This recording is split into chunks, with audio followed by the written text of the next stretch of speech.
everyone, it's Kristen from Swagger Magazine, and today I'm here with Raine Maida, lead singer of Our Lady Peace. Raine, how's it going? Great. How are you? I'm very well, thank you. Now, since I last saw you, Our Lady Peace was on a full tour. You guys released a new album, and you just toured with the Smashing Pumpkins for a few Canadian dates. Tell me about how all that's been going for you in a post-COVID world. Yeah, it's been crazy. It's been nice to get back to normal. And normal, I just mean like getting in a bus and doing a bunch of shows in a row. Some stresses, of people still kind of getting sick here and there, but I think for the most part, we kind of made it through everything. And just to be back in, arenas and theaters with fans is, you don't know how much you miss it until it's actually taken away for a few years. So I think everyone's on a big energy high right now, coming off all these shows. I mean, we just finished with the Pumpkins in Quebec City a few nights ago. So been amazing. That's amazing. Now you're not even slowing down. You're doing another tour in December with your wife, Chantelle. Yeah. Now, tell me about this tour. Tell me about the music that you guys are making. I know you kind of mentioned last time I saw you. Yeah, so we filmed a documentary in 2019 about the making of our first album together. Chantelle's written for, Drake and Kendrick, and we've produced together, but we've never really written together for us. And so finally, a few years right before COVID, we decided we needed to do that. So we filmed the documentary. We had to leave LA too because it's just too hectic, like dogs and kids and phones ringing and people coming to the door to make music here. So we went to this small island off the coast of Canada. It's owned by France.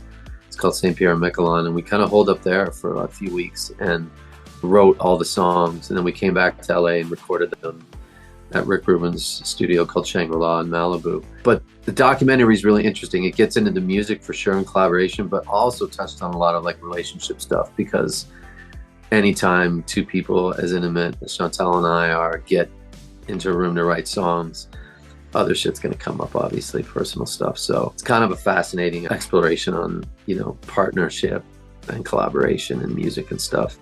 And so we didn't get to tour it properly during COVID. And so now we're literally in the studio now making a new album, and hopefully we're gonna, debut a bunch of those songs on this Southern Ontario run that we're doing in December.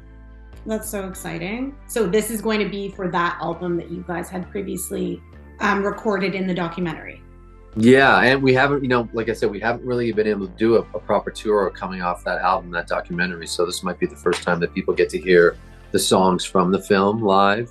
And then we're going to play, a few of these new songs. And we always do different arrangements of our own stuff. We'll do a piano arrangement of Clumsy or 4am and In Repair. And Chantelle does a bunch of her, her kind of hits in a different way with me as well. So I think it's just this really interesting show that people walk away from going, I had no idea, and we fight on stage and laugh and all that stuff too. It's not a typical show. I love it. That's awesome. Now, tell me, have you toured together before, or is this kind of a first? We have. We've definitely done some small tours. This is 15 shows in a row. Might be the biggest thing we've done so far. Cool.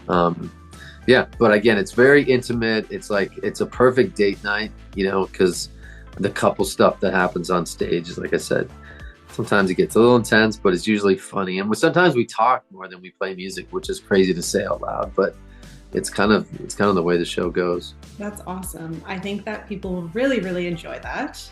Yeah. We're excited.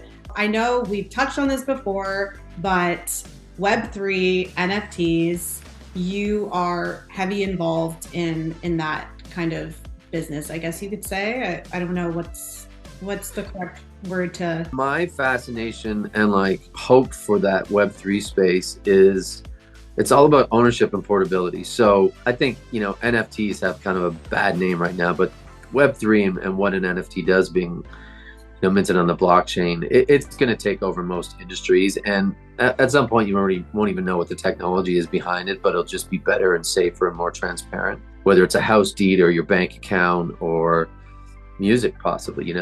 My touch point for for the last few years with NFTs and music has been about artists finally getting the chance to own their audience, because what we've done as musicians is build communities on secondary platforms. So it was MySpace back in the day, and then they went out of business, and it was Facebook, and that's not cool anymore.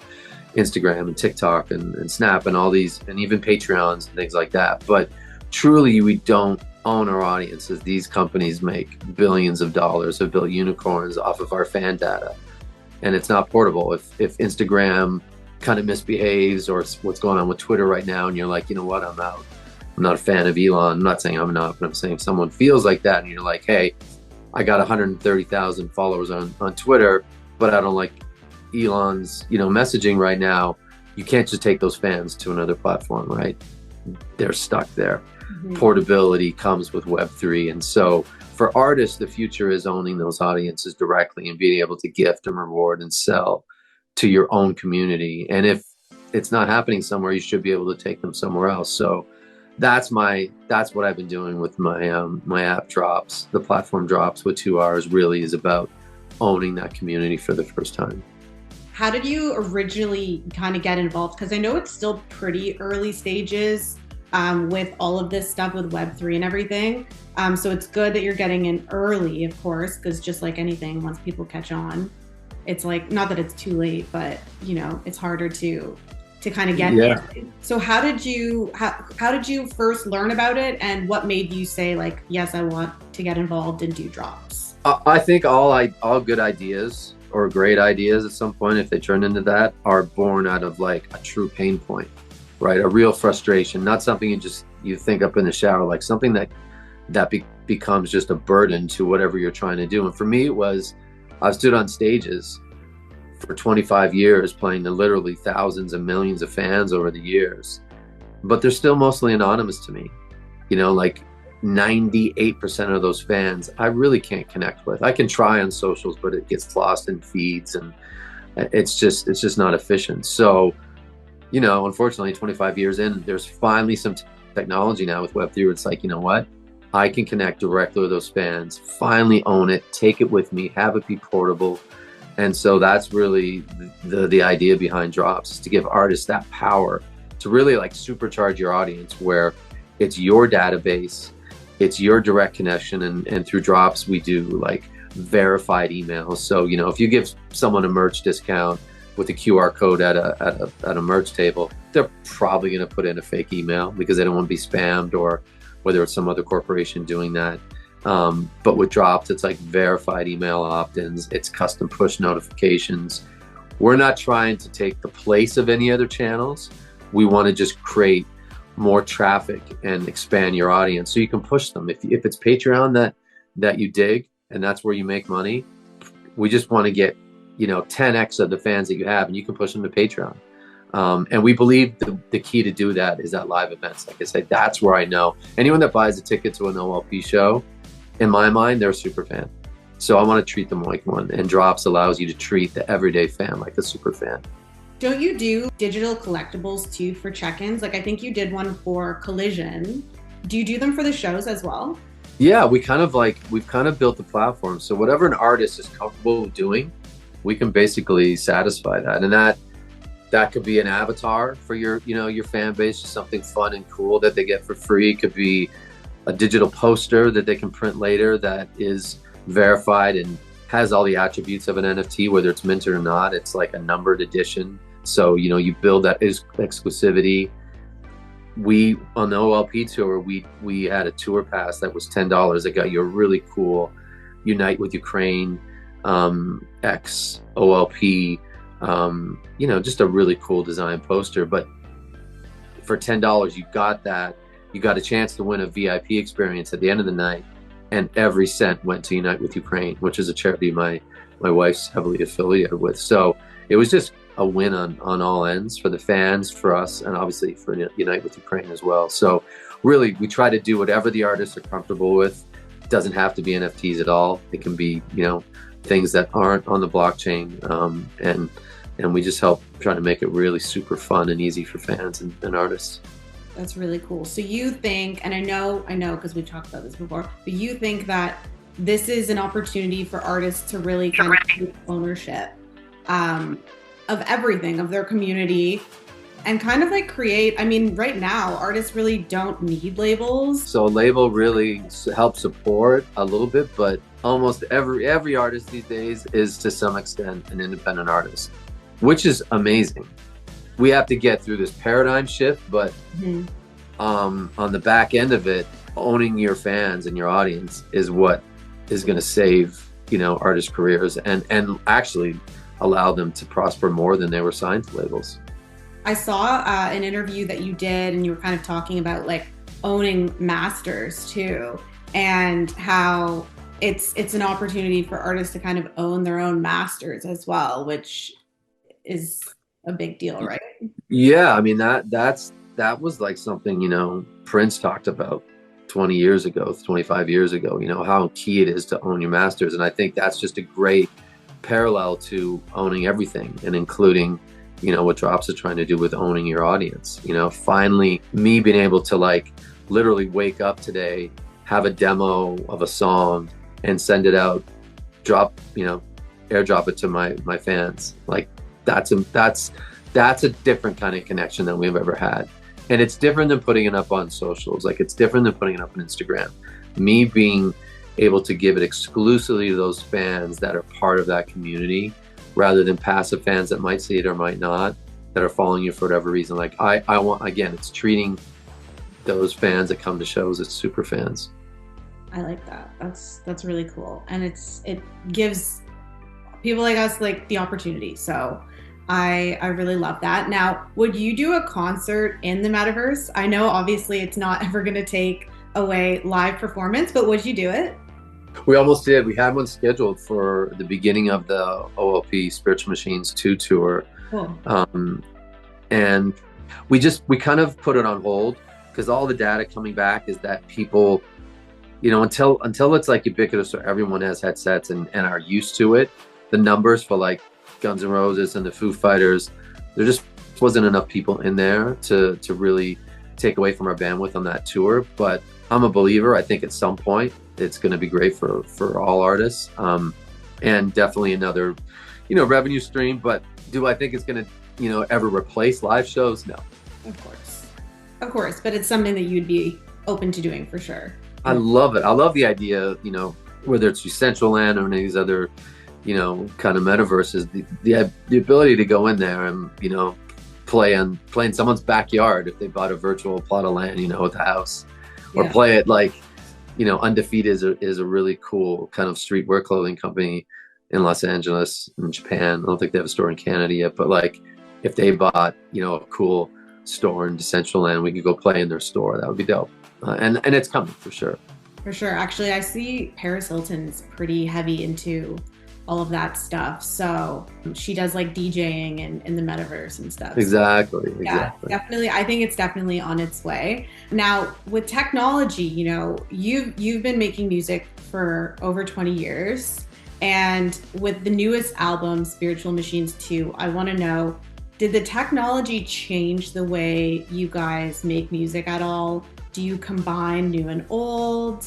Tell me a little bit about that. Yeah, technology was like imperative for the making of this album on so many fronts. One, because recorded a song called Stop Making Stupid People Famous with Dave Siddick, who produced it. He lives out here in Glendale in LA. He's got just a sick studio up in the hills. He's got technology. He's got analog, but also like he uses modular stuff, which is very technologically advanced in terms of what it does. But what happened was after that song was done, we had planned to like kind of continue up there, but COVID hit. So everybody shut it down. We didn't want to stop recording. So the ability just to, you know, trade files and record virtually, you know, Duncan and Jason were in Toronto and Steve and I are here in LA and Dave's, you know, like 15 miles away in Glendale. So it wasn't that difficult. Like I have to say, be able to get on a Zoom, talk about stuff, everyone kind of record their own little parts, send it around. Dave put everything together. He would record things on his own as well. And, you know, it just was like 5 years ago, almost probably impossible. So I've always been a huge fan of technology, and on the recording side, man, we are so far ahead of it. It's amazing. Do you guys do any writing through Zoom at all? we don't really write through Zoom, but people will send ideas, and then, you know, we all just take our time with it, tweaking things, adding, pulling things out, send it around. That's kind of a little bit more creative way, I think, to work, Right. where it's, you know, the pressure of like On Zoom. being on a Zoom to create. I'm not sure if that's, Yeah, I know for me, Zoom has really changed things for my career. Doing this, it's so cool. We get to do your interview on Zoom, and it's almost like if this whole pandemic didn't happen and technology wasn't there, we wouldn't be able to do this. So, oh, absolutely. Like, yeah, the fact that we can look at each other and talk and have like a great conversation like this without having to travel, it's just an easy yes, right?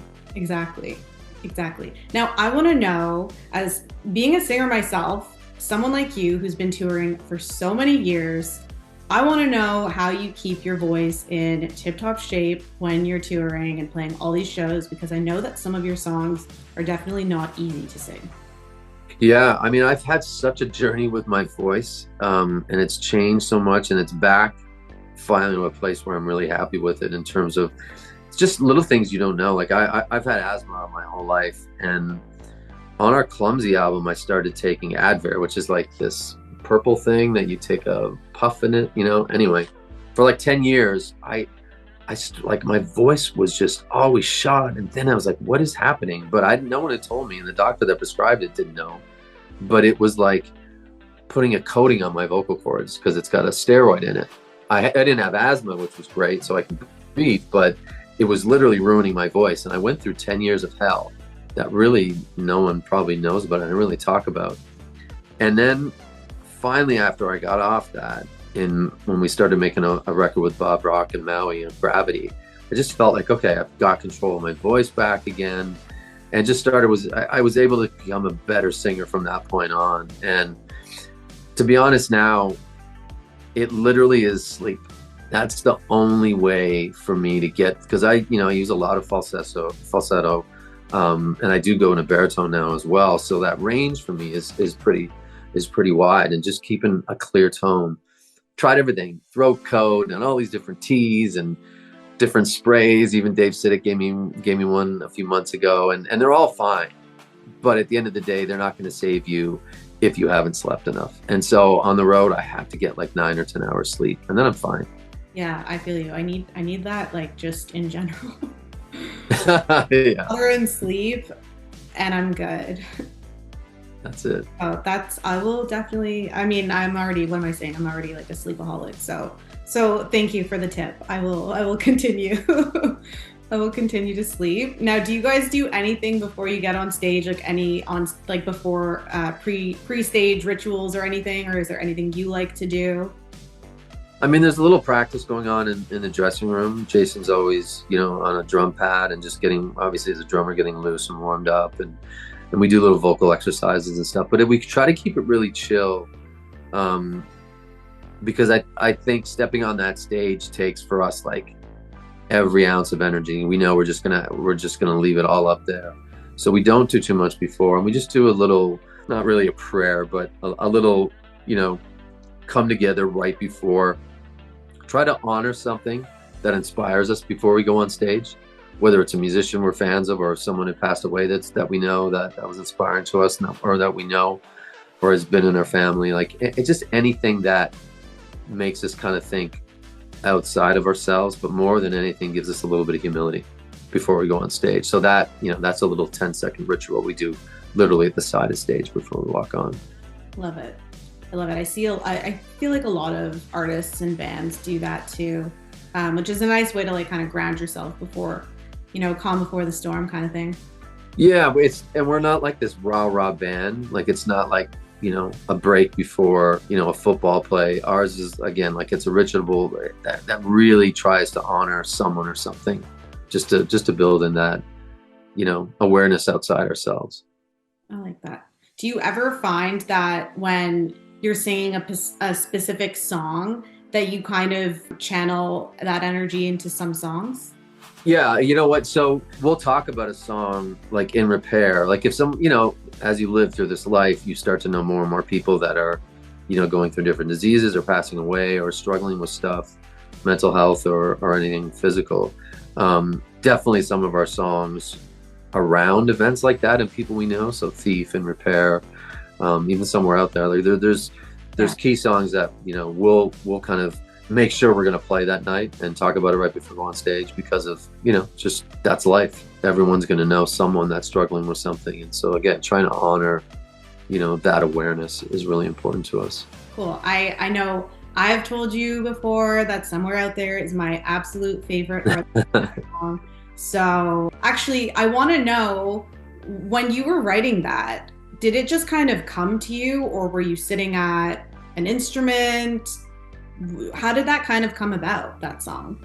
Yeah, I mean, it, you know, it really kind of, I was listening to Neil Young. We were living in Malibu on the beach, and we're just chilling in the morning, and Neil Young was playing on the deck, and I think I was throwing a stick to my dog in the ocean. It really was borrowed from the verse of Old Man.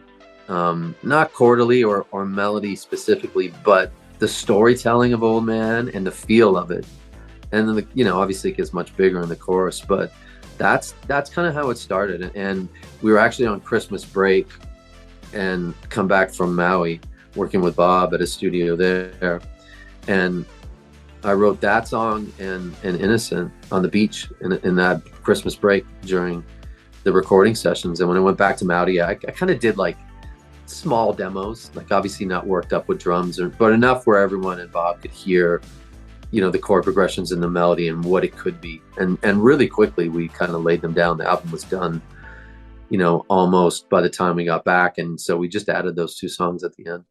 I'm really glad I asked that question, because those are my two favorite songs of yours. And again, like, it's so cool when a song can last 20 plus years. You know, that's a great song. And I mean, I know you wrote it and you're probably like, oh, Kristen, you know, whatever. But it truly is such a fantastic song. And I listen to it to this day. So, and I remember when I was a kid and I heard it, and now I'm like an adult and speaking to you. So that's kind of just my little nerdy question that I had to ask you, because well, look, I was listening to Neil Young's Old Man. It was at least 20 or 30 years old when I was listening to it before I wrote Somewhere Out There. So music is magical that way.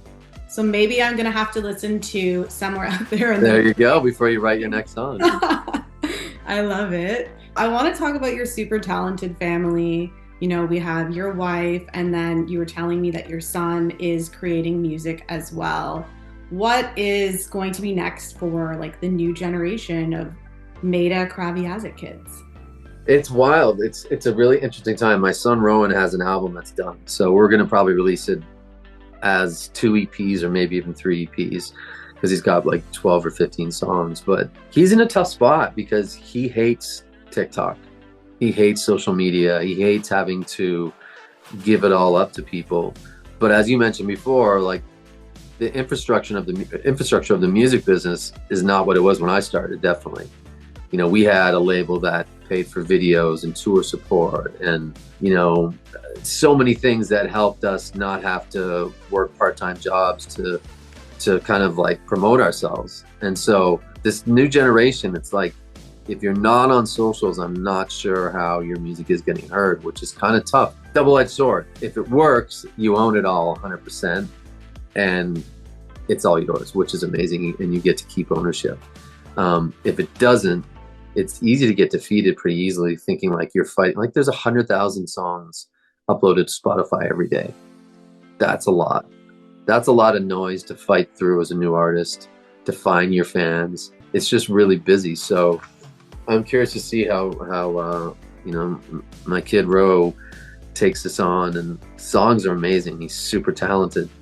Doesn't mean you're gonna have a career these days. So big challenge. Wow. Well, I'm excited to hear like what he has. Definitely keep us posted about it. 100%. Now, one of your most loved songs is the song 4 a.m. And a lot of fans know that you guys kind of end with it when performing, I've heard. What is the story of that song, and why do you think that people connect to it so well? I think it's still, to this day, probably the most personal song that I've ever written, just because I talk about my dad in it, and I talk about, you know, our relationship in really kind of no uncertain terms. Like, it's all out there. is this something I really want to put out into the world? I love the song. I brought it in again. I went and recorded. I literally wrote it at 4 a.m. That's why it's called that. One night when I was talking to my girlfriend at the time, Chantelle, and she was on tour somewhere, and we really couldn't connect for the first year. So we had like these late night conversations every night, and we just kind of almost fall asleep talking to each other and getting to know each other. But we started talking about that relationship with my dad, and I literally hung up the phone and wrote that song. I didn't sleep. I called our engineer at like 7 in the morning. It's Kid Angelo up in the west side of Toronto where the studio working. And I said, hey, can you meet me at the studio? I know we're not supposed to start till 1. Can you meet me there at like 10 a.m.? Just want to lay down the song. So I went and laid it down and recorded it and sang it. And the guys came in and I played it for them. And I was nervous to play it for them. Never mind what I was talking about. And they're like, wow. And I said, yeah, I just don't know if this is something that I should really talk about in public. And they all kind of convinced me, including a producer at the time, Arnold Lanny. And they're just like, look, there's nothing wrong with this. It's just honesty, and I think people are going to really connect with the story because this is like everyone's life. So that kind of gave me the confidence to put it on the record. And I think that's why to this day, people still, have a connection to it. And it's like this living, breathing song in the sense of the subject matter of like having a struggle with a parent doesn't ever go away. And it's an evolving thing, right? So yeah, it's an interesting song for sure. That's awesome. It's almost like the real kind of songs that people can really relate to. Those are the ones that really like kind of, yeah. That's really awesome. Now, your songwriting process, I know we kind of touched on this, but do songs kind of just come to you, or do you kind of sit down and try to write? I try to sit down and either play piano or guitar every day, just more for the therapeutic component of it. Like the way strings ring on a guitar, and I've collected some. I've tried to collect guitars that have these really warm tones and are expressive over the years. So when I pick it up and just strum a chord, I just, you just automatically melt into it. Same with the pianos. Like we have 3 pianos in our house. So it's really about inspiration. And if something happens organically, that's it. What I've learned over the years is never to force something. I'm not going to sit down and say, oh, I need to write a song right now. Yeah. I have to let it come to me. I have to be an open vessel for it. 4 a.m. was definitely like that. Same with Somewhere Out There. It's just a matter of, again, just being open. And when it happens, and you can't control it. And that's something I think true artists learn to come to terms with. I'm not a pop artist where we have a session at 2 and we got to write a song. That just doesn't work for me. Yeah, me too. I find most of my best stuff comes from like the sadder elements of my life personally, but I know it can be hard to sometimes not stay motivated, but kind of do it because it's like, oh, I want to write today. I'm feeling something. Do you ever feel kind of stuck in a sense, or like, oh, it's not coming, but you don't want to force it? You know what I mean? Yeah, I mean, I come. There's only 2 moods that I write, and it's either whether I'm in like a reflective mood or I'm actually like angry about something. So I think those are like always the catapults into writing something. But again, no matter how far you get with that song or that idea in the moment, I've learned also to like, it's really important to get perspective and objectivity. So thank God for voice notes on iPhones. I just kind of record things and then go back to it like a few days later. And if something strikes me where it's like, okay, that sounds unique or original, or that's a great lyric, or that melody over that chord is really cool, then I go back to it and try to either finish it or just keep honing it. But the songs that just come out and are kind of done, like a 4 a.m. or Somewhere Out There, in the sense of like they're realized really quickly, those are like gifts. Like songwriting is not that easy. Those are things that I almost think like, oh my God, did someone like channel that through me? Yeah. But those are things you just, you kind of thank God for, and you're like, awesome. That's not going to happen every time, obviously. Yeah. No, I've heard some of the best writers or artists that I really like the best. That's kind of how the songs come. They just come to them.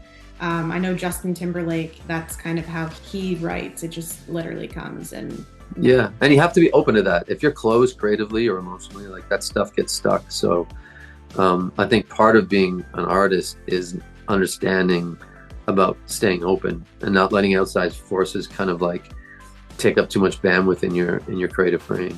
Yeah, absolutely. Is there anything else that we should know? No, I mean, you know, like I said, Chantelle and I have new music coming. We're gonna play some of it on this Ontario tour we have come up in December. And then the one Quebec show, I saw that on your story too. Well, yeah, one Quebec show. I keep forgetting Montreal. I love Montreal too. We just played with the Pumpkins. I love that city. It was like 80 degrees. It was incredible. Sure, it won't be like that in December, but I do love that city. So our one Quebec show and then the rest in Ontario. I can't wait to get out there and play. Like when Chantelle and I play, it's not, you know, definitely not a jazz musician. I'm not that good, but there's an element of jazz in the way we play where it's, because usually it's just her and I, it's so free. And we can stop a song and argue about something in the middle of it and then just pick it right back up. So that kind of like spontaneity in music, it's a little bit more rare for me. Like OLP is more like this machine, you know, we get up on stage, it's just this thing that happens. It's amazing and there's spontaneity within it, but with Chantelle and I, it's literally like from bar to bar, anything can happen, and it's a pretty magical thing. That's so awesome. And she's so inspiring, by the way. I was looking at her writing credits the other day. I had no idea. She's like an animal songwriter. So you guys are so cool. And yeah, no, I just wanted to say that. Yeah, she's amazing. Most people don't know of the, you know, the songs. Like I think even like the Over My Dead Body, the Drake song that she wrote and sings on. Most people we talk to, that's literally their favorite Drake song. You know? I love that song. And as soon as I put it on, I'm like, oh, that's her singing. So, but I didn't obviously put the two and two together until I was kind of like doing research, and even the Gwen Stefani song and Avril Lavigne and just the list goes on. So, yeah, I mean, it's no surprise that your son is, you know, getting some of this talent from you guys. So I'm really, I guess, yeah. Stoked to see. Part of me wishes he would be a doctor, but he's an artist. Yeah. Well, at least you're supporting. You got to support that, and I mean, you're an artist, so you get it, right? It's a hard. For us. Yeah, that's like a life force you can't deny someone. You know, if they have that in them, you have to obviously set expectations, but it's something that, it's so critical to pursue. Whether it's a living or not, you have to keep that creative brain going, right? I think most people do. They just have to find what that is. It doesn't have to be music. Yeah. But that balance between creative and critical brains, that's life. Thanks, Chris. It's so good to talk to you. It was so nice talking to you. Enjoy the rest of the day. You too. Take care.